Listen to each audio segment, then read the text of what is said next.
E aí, pessoal, estamos começando mais um podcast do Reumatise. Um podcast voltado para profissionais de saúde que querem se atualizar em reumatologia. Meu nome é Rívica. Meu nome é Alexandre. Meu nome é Ricardo. Meu nome é Júlia. E hoje é um episódio super especial, porque estamos com a Júlia, que está estreando aqui com a gente no podcast. A Júlia, que é a nossa nova colaboradora e que vai ser presença registrada aqui, recorrente nos nossos podcasts. Seja muito bem-vinda, Júlia. Obrigada, pessoal. Tô muito feliz de estar aqui colaborando com vocês, viu? Nossa, era um sonho realizado. O prazer é nosso, viu, Júlia? Que bom ter você com a gente. Certeza. A gente ainda vai falar dos destaques, né, do nosso Congresso Brasileiro de Reumatologia, que foi sensacional, como sempre. E parabéns à Sociedade Brasileira de Reumatologia por mais um congresso tão excepcional como esse. Eu sei que tá todo mundo aí, já tinha recebido algumas mensagens no Instagram. Cadê os resumos? Cadê as coisas mais interessantes? Então a gente se organizou hoje para trazer isso em primeira mão para vocês.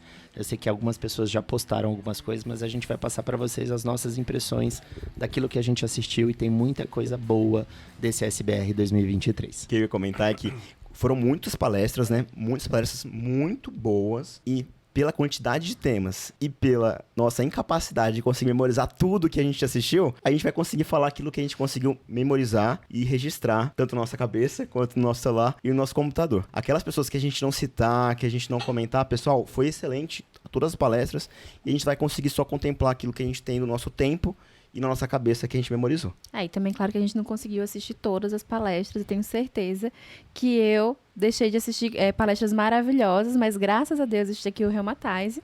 Então, quem não participou vai poder ter a oportunidade de escutar os highlights dos outros que participaram. E, claro, que o que a gente não conseguir falar aqui no podcast, por conta do tempo, a gente vai continuar falando sobre highlights no Instagram, gravando Reels e postando também carrosséis, né, para atualizar todo mundo. E também vai ficar, né, no site da SBR, as palestras depois, para quem quiser assistir na íntegra, tudo também, vai estar tudo no site da SBR, lá na Universidade do Reumatologista, eu acho. Isso. Perfeito, isso mesmo. Muito bem, vamos começar então falando um pouquinho sobre o que a gente viu de mais legal no Congresso. Mas a gente começa antes com a parte científica ou com a parte cultural, Ricardo? O que você acha? Eu acho que a gente vai falar da parte cultural, né? Afinal de contas, Goiás e sertanejo e aquela gastronomia com piqui tão falada pela organização. Queria saber o que vocês provaram. Além de tudo, a gente viu todos os palestrantes receberem uma caixinha com várias coisas de Goiás. E o mais legal, um poema da Cora Coralina, né? Para quem não conhece, eu acho que foi presença marcada dessa poetisa no Congresso. E é muito legal de ver o reumatologista cada vez mais cultural, científico e aliando aí conhecimento à cultura. E eu acho, Ricardo, que casa completamente, porque assim, reumatologia é uma arte. Se nós formos pensar sobre essa ótica, a nossa especialidade é uma das mais artísticas que existe. A gente lida com alterações muitas vezes subclínicas, sutis, coisas que geram muita dúvida diagnóstica. Então, assim, eu acho que nós somos da especialidade da arte. Então, trazer a arte para a nossa vivência é fundamental, com certeza. E o que é a gastronomia se não arte? Não é? Então, com essa minha frase maravilhosa e artística, vamos trazer aqui um pouco sobre a pamonha. O que vocês acharam da pamonha? Gente, aqui eu sou suspeita porque parte nordestina, parte goiana. Então, a parte goiana fala que a deles é a melhor e a nordestina insiste que não, né? Pela mudança no preparo, que aí eu já não sei dizer quem que usa a casca, quem que usa o quê, aí eu já não... não teremos comentar nesses detalhes. Não temos. No entanto... Olha, eu vou aproveitar para comentar porque eu sou um goiano tocantinense, né? Eu nasci um ano antes de separar o estado Tocantins e Goiás. Para quem não sabe, aí, Tocantins e Goiás eram os mesmos estados, então isso já é uma parte cultural, então... Tocantins e Goiás compartilham muita coisa da gastronomia. Então, eu vou defender a pamonha goiana, que realmente é uma das melhores, ou se não a melhor desse país. E aí a gente tem a doce, a pamonha salgada. A doce pode vir com queijo, a salgada a gente pode vir com diversos temperos, com pimenta, a gente pode fazer com outras coisas que deixam a pamonha mais diferente. Eu não sei o que vocês provaram, mas ambas são excelentes. Não, mas pamonha doce, a melhor pamonha com queijo. Essa daí não se compara. Tenho na família, parte da minha família também é goiana também. Gente, só goiano. Tivesse coincidências. E era tradição na família se reunir no interior de Rondônia, porque eu sou natural de Rondônia, algumas vezes ao longo do ano, só para comer pamonha. A família toda se reunia para fazer pamonha. E não tinha a melhor. A melhor que tinha era doce com queijo. Eu também sou, minha preferida é essa. E só o Ale falando que a reunião da pamonha, na verdade, é uma reunião de colheita, gente, tá? Que é bem típica de quem é realmente da terra. Tipo a gente tem milho. festa da uva, por exemplo, pro vinho, e a festa da pamonha, na verdade, é para celebrar a colheita do milho. Então, você pega aquele milho colhido, ele bem novinho, bem molinho, você rala ele vai pro tacho, fica ali durante horas, e depois você pega a casca da própria pamonha para você envasar, né, e fazer a pamonha naquele formato que a gente já tem. Então, é uma coisa muito divertida e todas as famílias da roça talvez já tenham passado por essa experiência. É muito legal. A gente quer saber qual que foi o hot topic. Foi só o hot, na verdade, porque tava quente. Com a ressalva que a semana anterior ao congresso foi muito mais quente, tá? Então a gente pegou a semana boa em Goiás, acreditem. Mas olha, a gente estava boa. quente fora do congresso, mas parabenizar de novo a organização, porque nos estandes internamente estava tranquilo para assistir às aulas. Então, mais um ponto positivo, tá? Isso aí. Então, Rick, conta pra gente 3 highlights que pra você, assim, mudou sua vida. Ou que pode mudar a prática de outras pessoas, né? Que realmente vai mudar vidas. Olha, eu acho que de highlights do congresso, um dos pontos altos para mim vai ser as novas recomendações de tuberculose em relação às nossas doenças reumáticas. Eu acho que isso foi um ponto muito forte do congresso. A gente teve palestras impressionantes de quando repetir o IGRA ou o PPD, então isso já ficou muito bem documentado, foi uma aula do Dr. Marcelo, em que a gente ainda não tem muita literatura para apoiar, mas a gente chegou num consenso que vai ser publicado. Então, aquele paciente que for começar a terapia biológica, é recomendado nos 3 primeiros anos a gente repetir anualmente. Após esse período, a gente sabe que o risco ele é muito baixo, né, e a gente não vai mais precisar repetir, e especialmente para aqueles pacientes que estiverem usando anti-TNF-alfa. A gente viu isso também durante a palestra, que os outros mecanismos de ação, a gente realmente não tem uma incidência importante de tuberculose em relação, por exemplo, às terapias biológicas. Foi comentado sobre o rituximab, a gente comentou sobre IL-6, o que a gente ficou atento, e foi até uma dúvida na palestra da plateia, em relação, por exemplo, vasculites que usam rituximab. Então, talvez o rituximab não traga grandes problemas, mas a gente precisa lembrar que esses pacientes usam corticoide em altas doses e muitas vezes são pacientes fragilizados pela própria doença. Então, isso, na verdade, é um outro ponto a ser considerado e não somente a droga de escolha. Então, acho que esse é um ponto principal para ser lembrado, tá?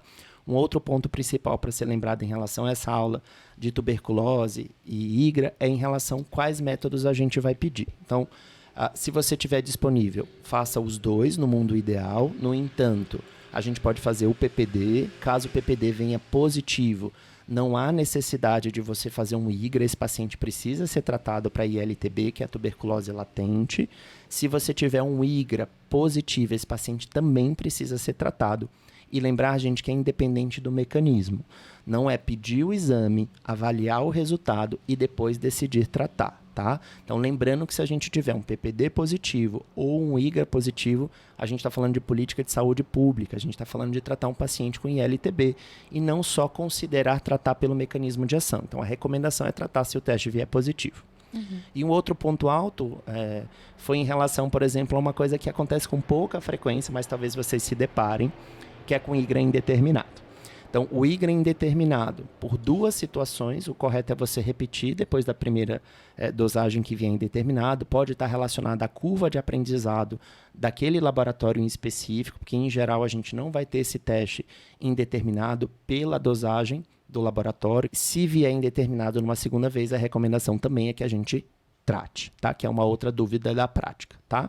Agora, uma dúvida que surgiu que é importante eu comentar, PPD positivo e IGRA negativo. Vocês tratam ou não tratam? Que foi outro ponto-chave da aula. Então, se trata. Lembrar que apenas um dos testes positivos a gente vai tratar. Ah, mas pode ser um falso positivo. Mas isso a gente vai ter uma dificuldade de fazer essa diferenciação.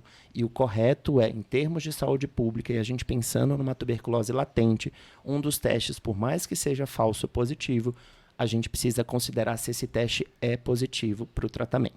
Eu acho que, para mim, esse foi um ponto muito importante do Congresso. A gente se depara muito na nossa prática, no dia a dia, com essas questões de tuberculose latente, até mesmo com a própria tuberculose, e, sem dúvida, ainda é um problema de saúde pública no nosso país. Inclusive, hoje está rolando um congresso internacional de tuberculose em Londres, em que eles estão abordando todos esses temas, e é muito legal a gente cada vez mais se debruçar nessa área de interface do reumato com o infecto.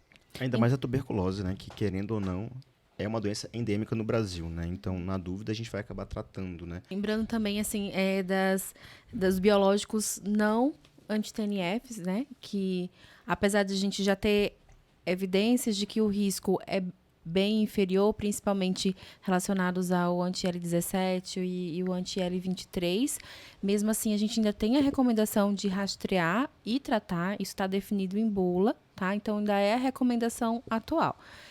Alguns estudos mostram que talvez os inibidores do IL-17 tenham algum papel até protetor para tuberculose, mas a gente não tem evidência de que a gente deixe de rastrear e tratar nesses pacientes. Então, continua aí a recomendação. Ótimo. E aproveitando esse gancho, né, que a gente está falando de infecção e artrite reumatoide, eu vou falar de uma outra palestra que aconteceu, que foi a palestra da doutora Carina Bonfiglioli, que falou exatamente sobre isso. E nessa palestra, ela falou exatamente sobre o risco de infecção com alguns medicamentos e alguns tipos de infecção específico.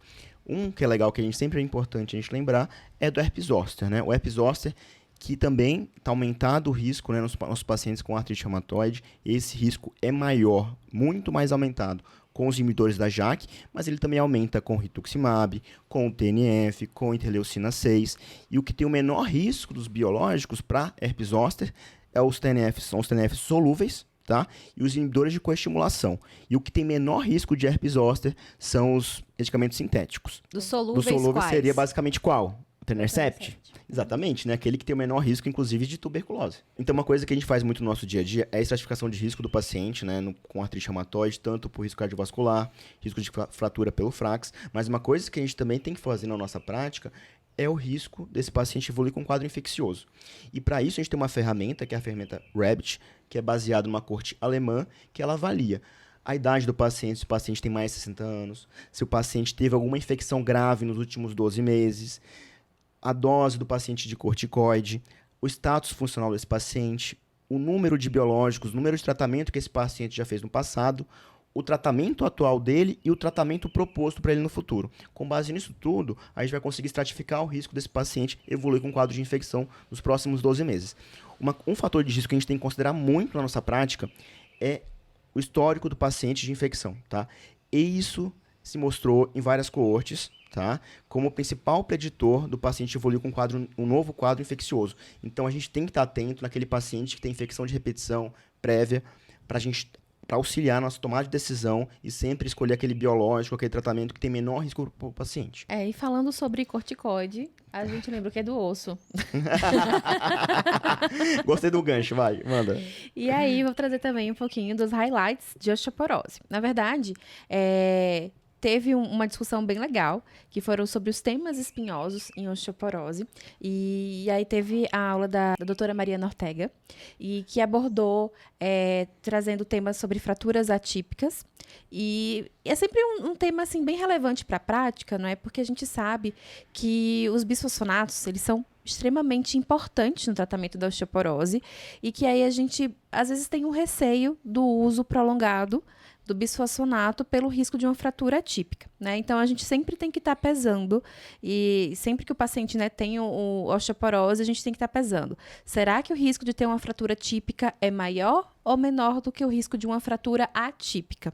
Então, um dado super interessante é em relação a que os usos do bisfosfonatos, se o paciente usa por pelo menos 3 anos consecutivos, ele consegue evitar cerca de 1.200 fraturas típicas por fragilidade, né, para cada uma fratura atípica, ou seja, o benefício dele supera muito mais do risco de ter uma fratura atípica. Só que a gente sempre tem que estar avaliando se a medicação está sendo realmente importante e eficaz para aquele paciente. Então, por exemplo, se o paciente fez o uso de pelo menos 5 anos de bisfosfonato, será que vale a pena manter o tratamento? Será que vale a pena a gente já entrar no período de holiday, de férias de bisfosfonato? Então, a gente tem que ter sempre esse lembrete de avaliar se o paciente realmente precisa manter o uso da medicação. E tem aqueles pacientes que têm o maior risco de evoluir com fratura atípica, né? Que além do uso prolongado do bisfosfonato, também entram pacientes asiáticos, os pacientes que têm um alinhamento invaro do quadril, os pacientes que têm um arqueamento lateral do fêmur, além da própria genética também, que pode influenciar, né? Então, esses são os fatores de risco, e aí a gente tem que ficar de olho. E, além disso, a gente tem que se questionar se o paciente apresenta algum sintoma, algum pródromo que ele pode estar evoluindo com a fratura atípica. Então, se o paciente tem um quadro de dor na coxa, se ele tem dor na virilha, é importante a gente fazer uma radiografia para avaliar se realmente tem, né? E se tiver, a gente também precisa avaliar o lado contralateral, né? Lembrando que cerca de 50% dos casos a gente também encontra fratura do lado contralateral, e aí a gente precisaria colocar uma haste, né, para prevenção. E aí, nesses casos, então, por exemplo, se o paciente está usando bisfosfonato e ele evolui com a fratura atípica, o que a gente faz, né? A gente precisa pesar. Será que o paciente ainda tem risco de ter uma fratura típica? Porque o tratamento da fratura típica é suspender o bisfosfonato, né? O tratamento é a suspensão da medicação. E a nova terapia que vai vir subsequente, né, vai depender do risco do paciente ter uma fratura típica. Então, se o paciente é um paciente de alto risco, ele precisa continuar o tratamento, a gente vai evoluir para um anabólico, teriparatida, por exemplo, né? Agora, se é um paciente de baixo risco, às vezes aquele paciente que foi esquecido usando o bisfosfonato durante anos e anos, às vezes sem necessidade, a conduta para ele seria apenas a suspensão da medicação, né? E aí entra também naquela discussão sobre os pacientes que têm fratura atípica usando o denosumab, né? O que fazer nesses casos? Então, nesses casos, se o paciente fraturou usando o denosumab, a gente não suspende o denosumab pelo risco de quando a gente tem a suspensão, a gente vai ter um aumento absurdo na reabsorção óssea, né, pela reativação dos osteoclastos, os osteomorfos se juntando novamente e formando os osteoclastos ativos e aumentando essa reabsorção e aumentando o risco de uma fratura típica. Então, a gente não suspende o denosumab, a gente mantém e associa a teriparatida. Se o paciente fraturou usando o bisfosfonato, então a nossa conduta, se ele continuar como paciente de muito alto risco para fraturas, a gente vai deixar a teriparatida e aí vai ser a discussão, o que fazer depois da teriparatida, depois de 2 anos. E aí a gente pode ter a conduta de, por exemplo, usar um haloxifeno, ou então, se o paciente já tem a haste, né, bilateral, de até voltar para um bisfosfonato posteriormente, né? Mas isso são temas espinhosos, realmente, dentro da osteoporose. Acho que só aproveitando para comentar, né, que eu acho que é muito da prática nossa, do reumatologista hoje, o uso do denosumab, e é uma terapia que a gente realmente tem feito por muitos anos. E o que é mais importante é se atentar nessa descontinuação. Muitas vezes o nosso paciente não sabe, ele acha que já usou por muito tempo e ele mesmo suspende. E a gente sabe que a gente tem esse aumento muito importante, principalmente no pós-não uso do denosumab. Ali nos primeiros 6 meses a gente aumenta muito o risco de fratura, como a Rivka falou, por esse aumento de reabsorção. Acho que esse é um ponto muito legal para a prática que a gente não pode esquecer. Então, o nosso paciente precisa ser avisado que essa descontinuação do denosumab, ela precisa ser programada e a gente precisa ter uma terapia de continuidade e não somente suspender, porque além da perda, a gente aumenta muito o risco de fratura pós-término sem uma terapia de continuidade. Exatamente. Ricardo, eu acho que isso vale para a nossa prática também, dos nossos pacientes, que muitas vezes a gente tem uma integração multiprofissional. Então, muitas vezes a gente recebe paciente, por exemplo, que o ginecologista começou denosumab, manda para a gente, ou o paciente vem para a gente por outra queixa, OA, o que quer que seja, e aí a gente descobre nesse ínter que ele está usando denosumab. E E nessa questão de outras especialidades, acho que cabe realmente a nossa atenção, porque são pacientes que, se nós reumatologistas já temos essa questão a corrigir e ter essa atenção especial com a questão da descontinuação, outros profissionais acho que isso se torna ainda mais relevante. Então, para quem atua em centros que muitas vezes você é o único profissional de referência, ou você tem muitos pacientes que sejam acompanhados por outros profissionais, ter essa atenção nesses pacientes, porque a chance dessa descontinuação ser abrupta e muitas vezes ele não ser adequadamente orientado é muito grande. Então, acho que é um ponto a se ressaltar. E, Rivka, eu tenho uma pergunta a respeito de Romo. Eles falaram alguma coisa? Se seria, por exemplo, uma medicação que a gente levaria em consideração para ganhar um pouco mais de tempo pensando, enfim, não sei, contexto TERI e tudo mais, isso foi debatido? Sim, o Romo é uma outra opção que a gente tem também, né? Lembrando que ele tem esse efeito dual, né? Tanto anabólico quanto antirreabsortivo no início do tratamento. Então, é uma opção, né? O que ainda pesa um pouco é a questão da acessibilidade, disponibilidade. Então, vou aproveitar para comentar aqui quais são, né, hoje a disponibilidade do Romosozumab. Mulheres no pós-menopausa, acima de 70 anos, com 2 fraturas. Infelizmente, ficou 2 ou mais fraturas, que a gente sabe que não é uma coisa da prática da gente encontrar com muita frequência. Então, ele acabou ficando com o arsenal restrito, tá? E ela já ter falhado ao tratamento medicamentoso anterior. Então, também é uma coisa que a gente precisa considerar. Então, essas seriam as indicações. A gente sabe que é uma população ainda restrita para o uso, mas que é um remédio com um cenário muito bom na prática. A gente só precisa se atentar para o risco cardiovascular. Então, aqueles pacientes que tiveram risco cardiovascular alto, não adequadamente tratado, a gente precisa tomar e tem um warning em relação a essa questão para o paciente que vai usar o denosumab, ou o romosozumab. Isso mesmo. Puxando o gancho aí de temas espinhosos, eu queria ressaltar de maneira positiva as sessões de tema livres do SBR e a apresentação de trabalhos, que eu acho que cada vez mais a gente tem caminhado no cenário brasileiro com ótimos trabalhos, com muita dificuldade que a gente sabe que é ser pesquisador nesse país. E aí, falando de temas espinhosos e osso, a gente teve uma apresentação em espondiloartrites, falando exatamente sobre essa questão de ser uma doença que tem uma neoformação óssea, mas a gente piora a qualidade desse osso e aumenta muito o risco de fratura. E aí a gente teve uma palestra muito interessante com biópsia de crista ilíaca nesses pacientes, e a gente ainda não tem um cenário definido que trouxe mais dúvidas do que respostas da nossa querida Natália Machado, em que a gente avaliou nos pacientes com espondiloartrite esse desenho do metabolismo ósseo. E aí, dicas bem práticas para vocês, o trabalho dela foi muito legal, ela mostrou lâminas e tudo, mas o que a gente precisa considerar? Pacientes com espondiloartrite, com quadro inicial, talvez esses pacientes vão se beneficiar de uma terapia antirreabsortiva no início da doença. E aí a gente precisa de pensar numa janela de oportunidade nas espondiloartrites ainda não definida. Depois que a gente já tiver esse paciente com a neoformação, com o osso cortical cheio de sindesmófitos, uma coluna realmente ali com risco grande de fratura, que a gente sabe que esse paciente vai diminuir a mobilidade. Então, se eu tiver aumento de cargas de pressão nessa coluna, eu aumento muito o risco de fratura. Talvez esse não seja mais um paciente candidato para uma terapia antirreabsortiva. E a gente precisa de algum trabalho para direcionar a gente em alguma terapia com ganho anabólico desse osso. Mas ainda não muito bem definido, esse era um tema que eu trouxe para a gente comentar alguma coisa de espondiloartrites. O que vocês viram de interessantes no Congresso Brasileiro? A gente sempre teve muito receio de usar anabólico em pacientes que fazem neoformação óssea. Só que esse trabalho da Natália foi muito interessante porque através da biópsia a gente conseguiu ver que, na verdade, esses pacientes eles parecem ter uma doença mais adinâmica. Então, nesse sentido, o anabólico ele iria ter um papel melhor, né? Mas, claro, a gente está falando de um paciente com uma doença de anos, a doença mais estabelecida. Então, talvez o bisfosfonato, como o Ricardo falou anteriormente, numa doença mais inicial e pensar em um anabólico na doença mais estabelecida. E aí, mais para frente, pode ser que a gente tenha que perder esse nosso receio de usar o anabólico e seja a melhor estratégia mesmo. Então, quer dizer que eu posso considerar no futuro, usar uma terapia anabólica em um paciente que tem neoformação óssea e eu não necessariamente vou precisar ficar com medo.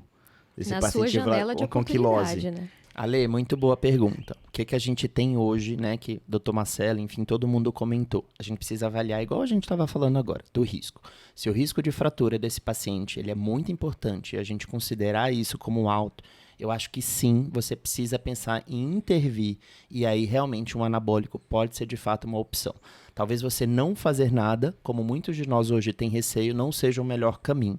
Isso ainda não está definido, mas sim, você pode considerar. Isso é recomendação? Não. Isso tem evidência? Ainda não.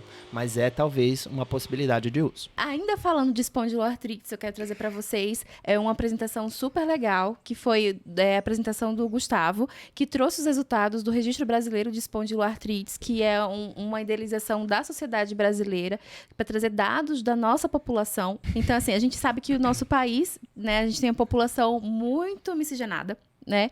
E aí a gente precisa entender realmente o papel do HLA-B27 e a prevalência no nosso país. A gente usa muitos dados europeus, dados norte-americanos, mas o registro ele serve realmente para a gente entender a nossa população e entender a evolução dela, né? Então, o que esse dado apresentado mostrou? Que no nosso país a gente tem uma prevalência do HLA-B27 de aproximadamente 67,5% na população. E quando a gente vai ver em relação a espôndilos axiais, a gente tem uma prevalência maior, obviamente, que chega em torno de 75,6%. E o HLA-B27 positivo, ele teve uma maior associação com o sexo masculino, com uma apresentação mais jovem ao diagnóstico, né, com idade mais jovem ao diagnóstico da espondilite, pacientes com a maior atividade de doença avaliado pelo BASDAI, uma pior qualidade de vida e um menor acometimento periférico. Então, parece que, né, na verdade, a gente já tem um entendimento que o HLA-B27 ele tem uma associação mais com o quadro axial, mas talvez, será que ele não previna em um quadro periférico? Foi algo levantado durante a discussão.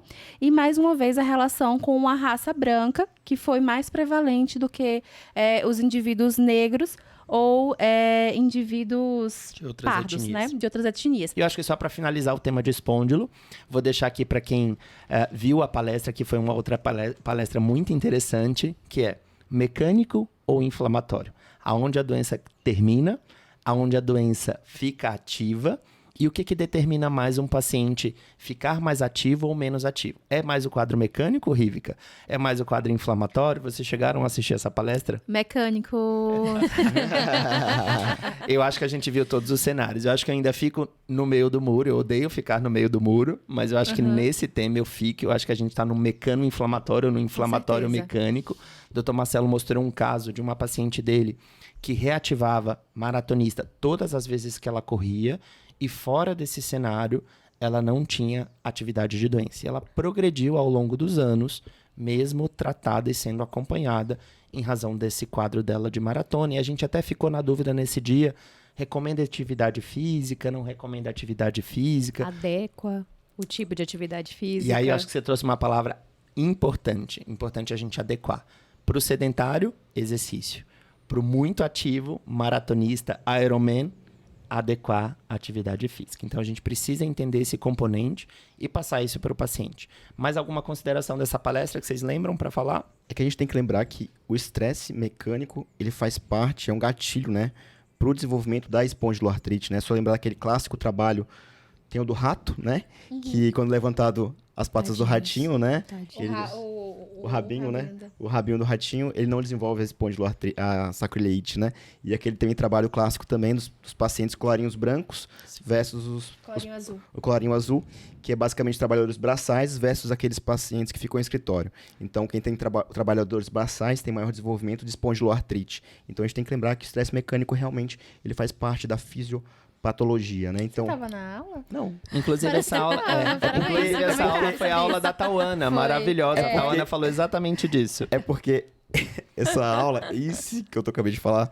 o Dr. Marcelo já falou algumas vezes para nós já. Mas é que acho Nosso que sempre mestre, vai né? entrar Nosso naquilo, mestre. né? E olha, Ovo e galinha, quem veio primeiro, né? Exatamente. Sim, mas Estresse nessa aula, mecânico o estresse mecânico ou predisposição. é um fator de risco. Eu acho que é um fator de risco. Mas Não Falar assim, em aulas entender- brilhantes da SBR, a Tauana trouxe, né? Eu acho que cada vez mais eu, como reumatologista, uma aula em que a gente fala de força, de mecânica, de vetor na coluna. A Tauana trouxe imagens importantes para a gente ver em que o grau de angulação do tipo de força para determinação da formação do sindesmófito foi muito legal. Em cada vez mais a gente vai precisar entender mais a distribuição de mecânica de peso e quanto isso está relacionado a essa questão da neoformação óssea, aonde forma a diferenciação, por exemplo, com outros quadros, como, por exemplo, o DISH, né? Essa avaliação de forças, eu lembro lá da minha aula de física do ensino médio, dos vetores, que vai ser algo muito importante para a gente determinar. Isso tem tudo a ver com a neoformação e com esse quadro realmente da espôndilo, né? Mecânico, inflamatório, complexo êntese sinovial, e todo esse mundo que a gente não vai precisar descobrir muita coisa. Não tem muita coisa de Mas eu espôndilo, posso né? fazer uma Por consideração? favor. Eu acho que uma das coisas mais legais do Congresso esse ano é que nós estamos indo nesse sentido de medicina de precisão e você tratar o paciente como o indivíduo que ele é. Então, assim, a gente parar de tratar as nossas doenças simplesmente como os nossos diagnósticos, que a gente já sabe, a apresentação clínica, mas a gente começar a pensar realmente quem é o paciente que está à nossa frente, o que esse paciente faz em termos de atividades e tudo mais, e adequar tanto a nossa hipótese diagnóstica quanto a nossa consideração de tratamento. Então, eu acho que isso é uma coisa muito significativa. A gente teve palestras sobre interferência de sono, acho que a nutrologia está cada vez aí mais presente, seja em questão de microbiota intestinal, enfim, obviamente, a gente tendo em consideração que são dados ainda muito incipientes, e também temos uma parte de individualização no termos de clusters, né? Então, cada vez mais a gente considerar as doenças com os seus clusters. Não é somente uma esclerose sistêmica, não é somente um Sjögren. Quem é o paciente que está se apresentando à nossa frente? Isso. Acho que isso aí é muito legal da Muito gente bom. conversar. Muito bom. Fantástico, porque eu não vi nada de Sjögren. A gente vai falar já já. Daqui a pouco. Opa, E eu já vamos lá, quero vamos entrar lá. nesse Daqui a pouco tema. eu e o Júlio Já quero entrar. entrar nesse tema. Antes de entrar, Voltando para os aprendizados do SBR, agora a gente vai querer um pouquinho desse aprendizado no Sjögren e também na esclerose sistêmica, que a gente parece que teve uma atualização aí, né, gente? O que aconteceu? então teve de destaque, né, de esclerose sistêmica. Então acho que tem 2 pontos de destaque, né? O principal foram as novas recomendações da Sociedade Brasileira de Reumatologia para a esclerose sistêmica. As últimas recomendações foram de 2013, então a gente teve um gap, né, de 10 anos. E as recomendações elas são muito importantes para a gente, na nossa prática médica, porque elas embasam as nossas condutas, trazem um reforço para isso e também ajudam também do ponto de vista de políticas públicas, né, para que os pacientes consigam ter acesso ao tratamento, por isso que é tão importante. Então não mudou muita coisa com relação ao tratamento, né, de fenômeno de Raynaud, a gente continuou com os bloqueadores de canal de cálcio, né, primeira linha, e com os inibidores de fosfodiesterase 5. Naqueles pacientes com fenômeno de Raynaud mais grave, né, a gente usa os análogos da prostacyclina endovenoso, que o único que a gente tem no Brasil é o alprostadil, tá? Com relação às úlceras digitais, para prevenção, a gente tem a bosentana, e os inibidores também de fosfodiesterase 5. Em pacientes com quadros mais graves, a gente pode considerar como segunda linha também os análogos da prostacyclina endovenoso. Tá? Para ajudar na cicatrização das úlceras digitais, o principal é o sildenafil, né? O inibidor também de fosfodiesterase 5. Uma outra opção também o análogo de prostacyclina endovenoso. E como terceira linha, tem o enxerto de gordura do tecido adiposo. Tá? Então, com relação ao espessamento cutâneo, o que mudou? Primeira linha, metrexato, mas a gente vai considerar naqueles pacientes com quadros leves, né? Com quadros leves de esclerose sistêmica. Pacientes com quadros mais exuberantes, mais importantes, a gente vai considerar a ciclofosfamida e o micofenolato. Terapia de segunda linha que entrou agora foi o transplante de célula-tronco. E terceira linha, o rituximab. Tá? Para o quadro de doença pulmonar intersticial, primeira linha, ciclofosfamida e micofenolato. Segunda linha, rituximab. E agora entrou o tocilizumab e o nintedanib. E a terceira linha, o transplante de célula-tronco. E também, né, o transplante pulmonar para hipomotilidade esofágica e intestinal. Primeira linha, tá? Na verdade, nem a primeira linha. É o que tem mais evidência. É a prucaloprida, que é um procinético. Porém, o grande problema dele é o que mais tem evidência. Porém, o problema dele é o custo. Tá? Que o custo é bem elevado. A gente tem no Brasil? A gente tem no Brasil, mas ele tem um custo elevado. Tá? E entra como opinião de experts, que é importante também no tratamento do paciente com esclerose sistêmica, os inibidores de bomba de próton, outros procinéticos, como a gente já utiliza, e antibióticos para o supercrescimento bacteriano. Com relação ao quadro músculo-esquelético que entrou, porque nas últimas recomendações de 2013 não era citado esse quadro. Agora eles falam que pode ser considerado corticoide em baixa dose, mas lembrar que na esclerose sistêmica a gente sempre vai evitar doses acima de 15 mg por dia pelo risco de crise renal esclerodérmica, tá? E se a gente está falando de quadro músculo-esquelético, basicamente está falando de quadro de artrite e miosite, tá? Que pode também ser a miosclerose. considerar metrexato e hidroxicloroquina. Tudo isso baseado em opinião de especialistas. Além desses dois, né, pensando no quadro muscular refratário, entrou também como segunda linha o rituximab e o tocilizumab. Não foi descrito também nas recomendações para os quadros articulares graves, mas a gente tem que lembrar que é uma opção, o rituximab e também o tocilizumab para os quadros articulares mais refratários, tá bem? Com relação à crise renal esclerodérmica, lembrar tratamento também que é baseado em opinião de especialistas, mas a gente vai usar o inibidor da ECA na dose máxima tolerada do paciente, tá? E lembrar que o paciente que está em diálise não é contraindicado em inibidor de ECA, porque ele é o tratamento, tá bom?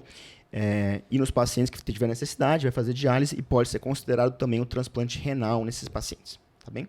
Com relação à hipertensão arterial pulmonar, não foi abordado nesse consenso, nessas recomendações, porque já foi publicado recentemente o PCDT de HAP, tá bom? E eles sugeriram também o guideline europeu de 2022 de hipertensão arterial pulmonar para nos guiar no tratamento. E teve uma palestra que foi muito boa, que foi do Lucas Vitória, com referente a sobreposições, né, no contexto de esclerose sistêmica. E tem alguns pontos, eu acho, de aprendizados que são muito válidos, tá bom? Então, os pacientes com esclerose sistêmica com sobreposição, geralmente são pacientes com esclerose sistêmica com forma limitada, tá? São pacientes que geralmente têm manifestações menos graves quando a gente fala de envolvimento visceral, exceto nos pacientes que têm sobreposição com miosite. Os pacientes com esclerose sistêmica com sobreposição com miopatia inflamatória, e a gente está falando realmente de um quadro de poliomiosite-like, não só de um quadro de uma miosite secundária à esclerose sistêmica, tá? Então, no quadro mais grave, realmente, com uma sobreposição, esses pacientes têm pior prognóstico, têm maior mortalidade, porque eles têm mais envolvimento, tanto do quadro pulmonar, tem mais DPI, mais acometimento miocárdico e tem maior frequência de crise renal esclerodérmica, provavelmente relacionado à necessidade de maior dose de corticoide nesses pacientes. E essa também é a forma que está associada, tá, de sobreposição que é mais comum nos pacientes com forma difusa. Todas as outras sobreposições, artrite reumatoide com esclero, lúpus com esclero, Sjögren com esclero, é mais comum na forma limitada, tá bom? Perfeito. E agora eu quero saber, gente, sobre síndrome de Sjögren. Síndrome de Sjögren? Opa. Eu acho que eu ainda também não consegui me adaptar, viu, Rivka? A gente vai chamar agora de doença de Sjögren, assim como outras coisas na reumatologia estão mudando, né? Tipo doença psoriásica. Então, acho que a gente talvez tenha que se adaptar com esses nomes mais gerais para a gente captar toda a importância da doença. E não só mais uma síndrome clínica, né? Inclusive, eu acho que eu falei síndrome de Sjögren, né? Desculpa, pessoal, é doença de Sjögren. Então fica aí já uma grande novidade, né? Que a gente tem que mudar no nosso dia a dia. E por que mudou? Por que mudou? Isso, qual a importância de chamar? Não, mas qual a importância de chamar doença de Sjögren, Ale? O que mudou tanto? Porque isso denota, como o Ricardo estava comentando, a importância de uma doença por si só. Ela não é uma síndrome necessariamente secundária a algo, né? Ela tem que ser encarada como na sua real importância, no seu contexto individual. Por isso que ela tem que ser valorizada. Isso, inclusive, vai mudar um pouco a nossa compreensão. Muitos centros, às vezes, inclusive de reumatologia, acabam deixando a doença de Sjögren de maneira secundária. Infelizmente, isso a gente vê em alguns centros. E às vezes até a gente, como reumatologista, na nossa prática, muitas vezes aquele paciente que a gente está encarando com uma artrite reumatoide, muitas vezes é só uma doença de Sjögren. Muitas vezes. Só? É uma doença de Sjögren.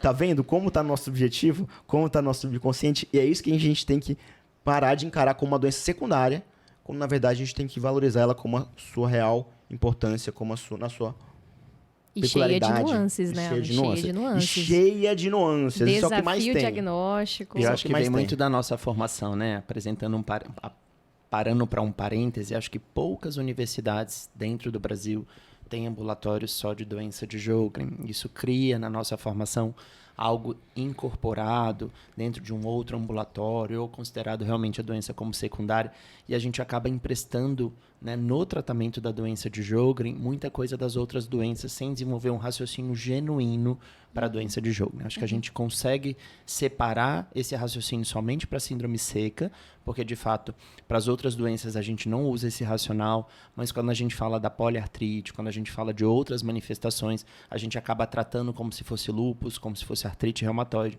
E isso até reflete o cenário de novas perspectivas terapêuticas, que por muitos anos a gente ficou sem medicações específicas para o Sjögren. Mas tá? vamos falar, então, de uma grande pedra no sapato, uma grande dificuldade pra gente no dia a dia.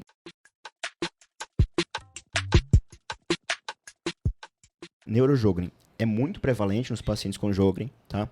O mais comum é o quadro periférico, tá bem? Do quadro periférico, o mais comum é a polineuropatia axonal, tá? De mais grave é a PDIC, tá?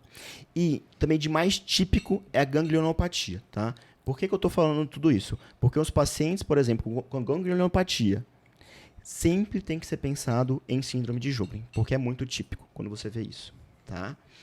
E a ganglionopatia, ela pode dar um quadro de muita dor, quadro incapacitante, com alguns sintomas motores, tá? Quando eu falo sintoma motor, não estou falando de alteração de força, porque ela não faz alteração de força.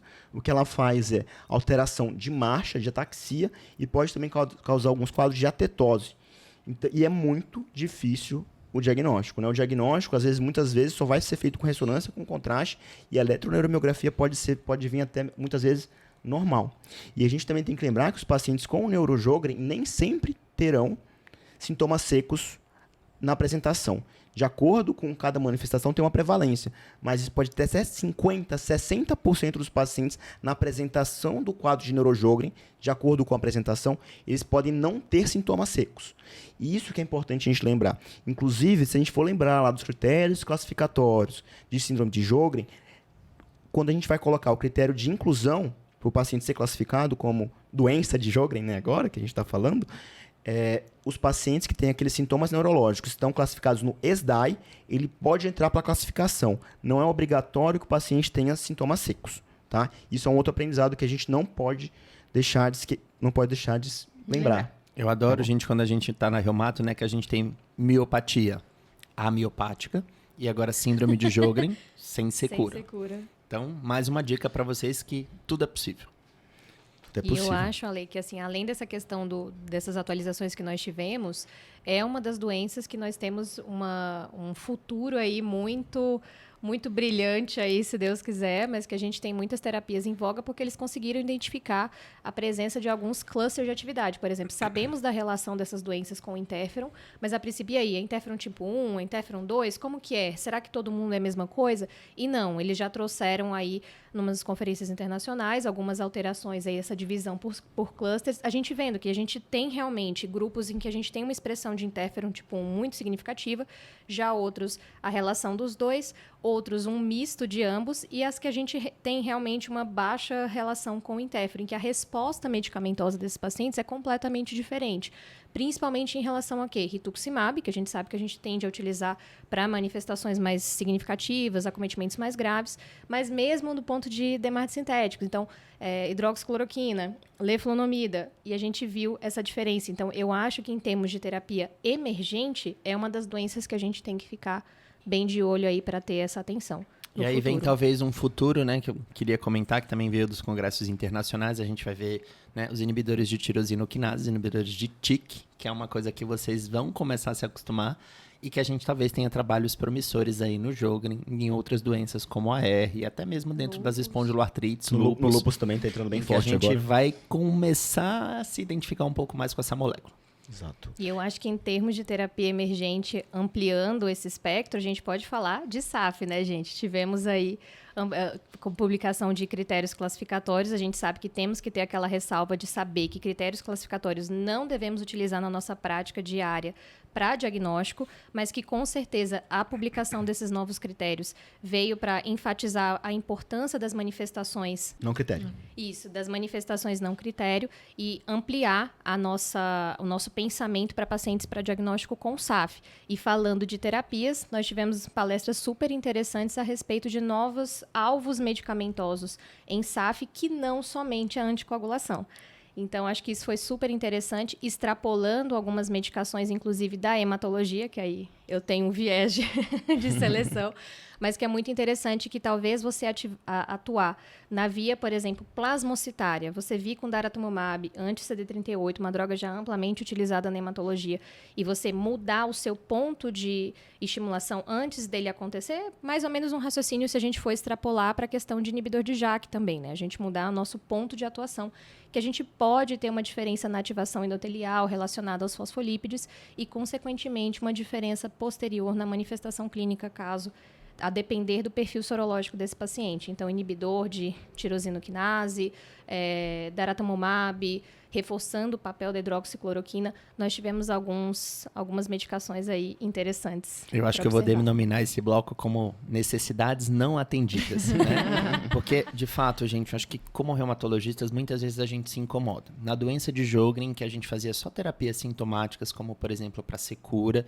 sem de fato atuar na fisiopatologia da doença, né, nessa destruição da glândula, né, nessa atuação do linfócito, quem que a gente pode de fato modular essa resposta inflamatória. E agora na SAF também uma outra necessidade não atendida, a gente acaba tendo ali o desfecho final, que é uma trombose arterial ou venosa, um dano da microvasculatura, em que a gente realmente talvez não esteja ainda com as necessidades todas atendidas. Somente a anticoagulação, poxa, nós fazemos imunossupressão e pensamos em imunomoduladores em todas as nossas doenças. E na SAF isso ainda não está muito bem definido. E eu acho que realmente esse não é o nosso ponto de parada, né? Acho que é o nosso ponto de partida e possivelmente a gente deve ter mais terapias no futuro para fazer.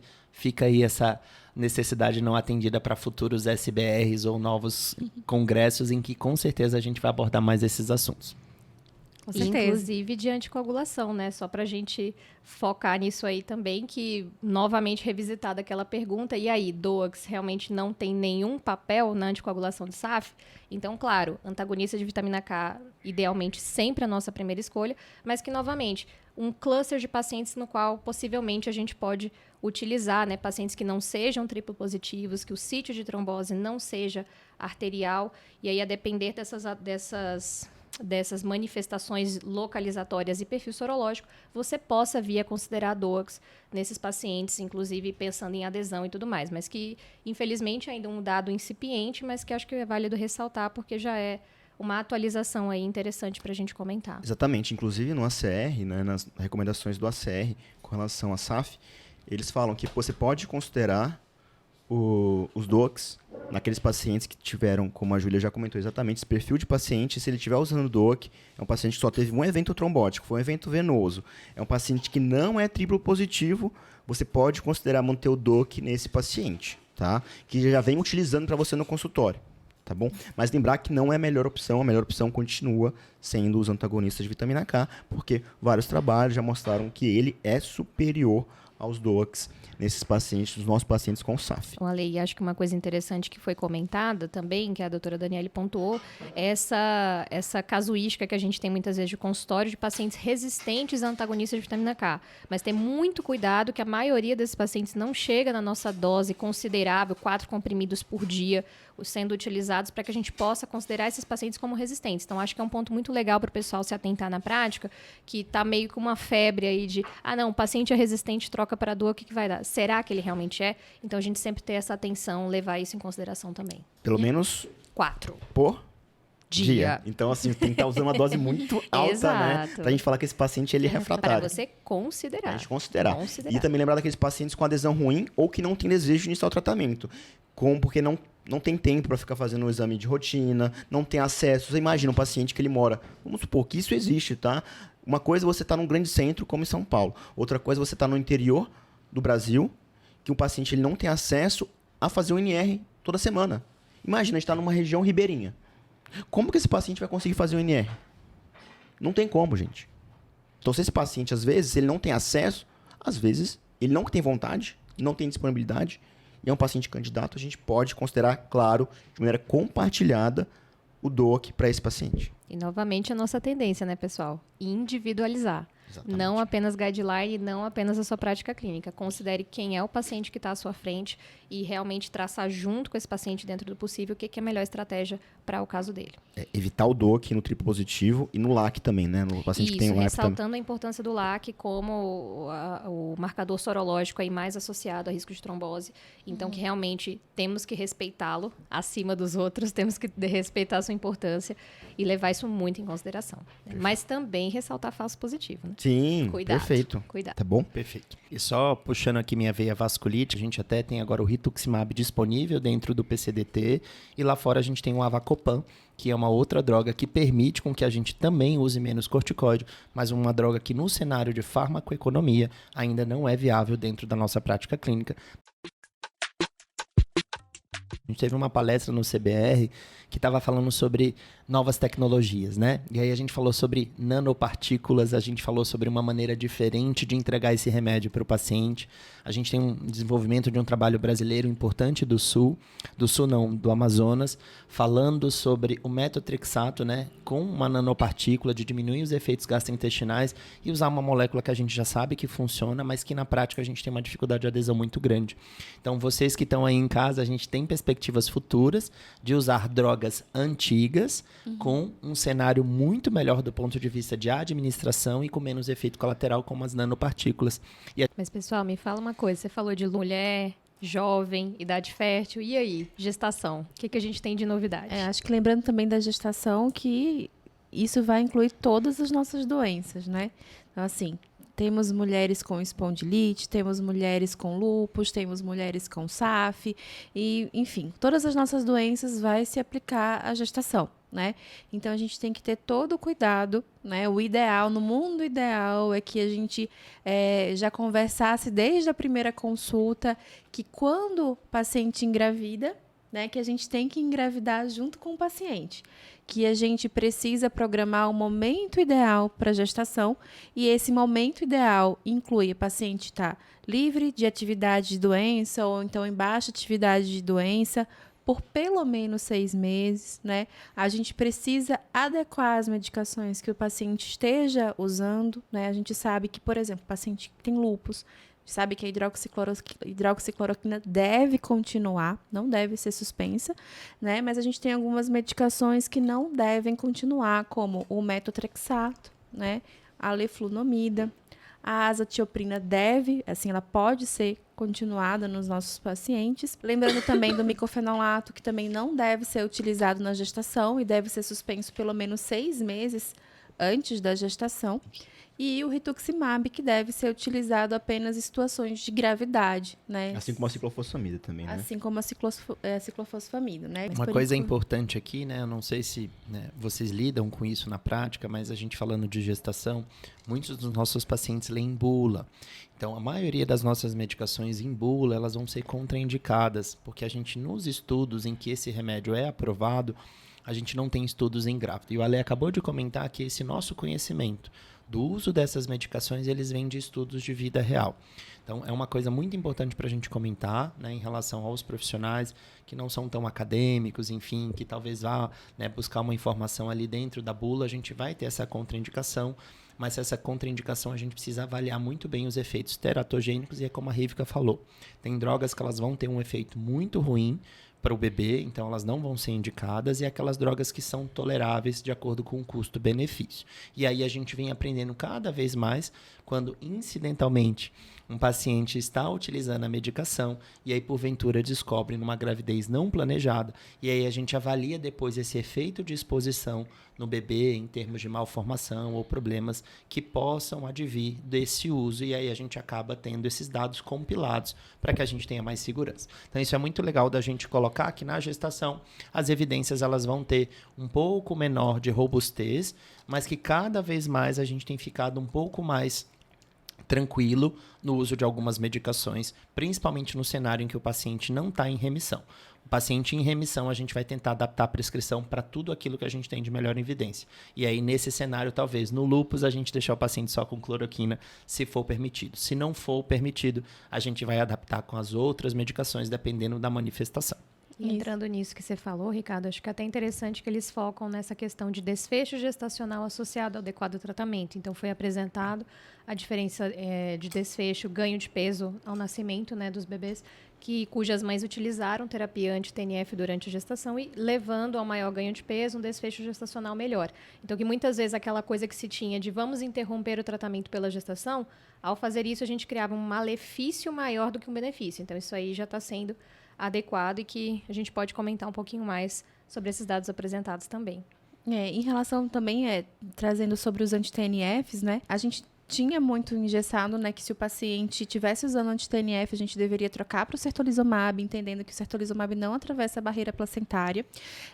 Só que as recomendações mais recentes, por exemplo, a recomendação da Sociedade Britânica já traz que a gente pode ter uma tranquilidade maior em manter o uso do anti-TNF, né, os demais, não o certolizumab, mas a gente tem que ter o cuidado na vacinação das crianças. Então, principalmente falando das vacinas aqui de vírus vivo, como BCG e rotavírus, que devem ser adiadas pelos primeiros 6 meses, se os pacientes tiverem feito uso de anti-TNF, não certolizumab, né? Mais uma vez, certolizumab, a gente não teria que ter essa preocupação com relação à vacinação. E uma outra opção seria suspender essas medicações no 3º trimestre, né? Pensando mais numa resposta vacinal mais adequada. Mas isso tudo a gente precisa pesar como é que está a atividade de doença, né? Uma decisão compartilhada também com o paciente, de risco de reativação. Então, sempre, obviamente, essa decisão deve ser compartilhada também.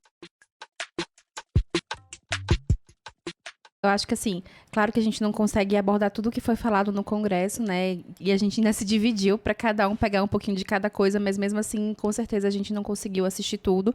E esses foram nossos highlights. Se vocês também tiverem alguma coisa para falar pra gente, que acharam interessante em determinada palestra, a gente vai super ouvir e trazer aqui também para divulgar.